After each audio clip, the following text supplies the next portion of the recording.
So yun mga ka-office, welcome po ulit sa ating vlog at mag-update lang ulit tayo dito sa Chromax Motors. Yan po. So ang update natin dito ay yung mga Wrangler mga boss. Yan po yung tatlo nating Wrangler at ayan, nakikita nyo naman na malaki po ang pagbabago. So sisimulan natin dito sa ating project na Wrangler na kulay green. Yan po. So ang kulay niya po ay ito mga boss. So kung mapapansin nyo, last vlog ay wala pa siyang kulay. Ngayon, ito na siya mga boss. Hindi nyo lang kasi mapapansin at medyo madilim na. Pero parang ano siya boss, mag-glitters. Light color pero metallic. Yan po. At ito, nakabit na rin yung upuan na Recaro. So, pag mabablog natin to ng mas maaga para makita nyo po. At ito, may roll cage. Nakakabit na yung roll cage. At ito ay papaandar rin na lang mga boss. Ay, umandar na pala to mga boss.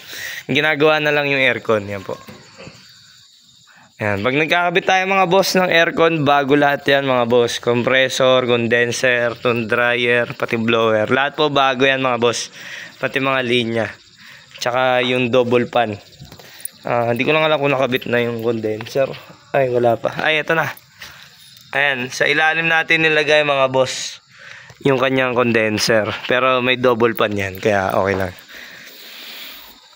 So eto, antayin na lang natin mga boss, papaandar rin na lang ulit para matesting ng may aircon yan, kasi kung pinaandar to ay wala pa yung aircon. So eto, yung kinabit natin mga boss na air compressor ay match lang doon sa makina.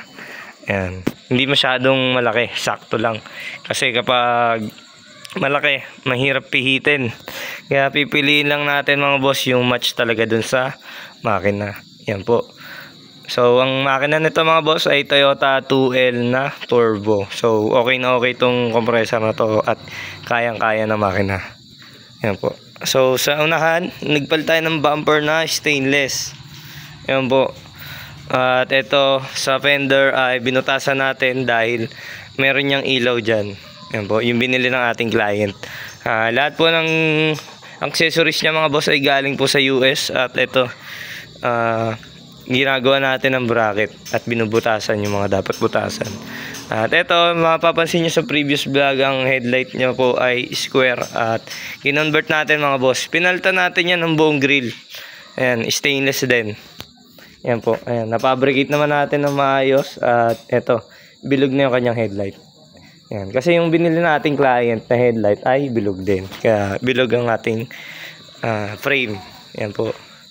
So dito naman sa gilid, naglagay lang tayo ng bull bar para may design. Ayan.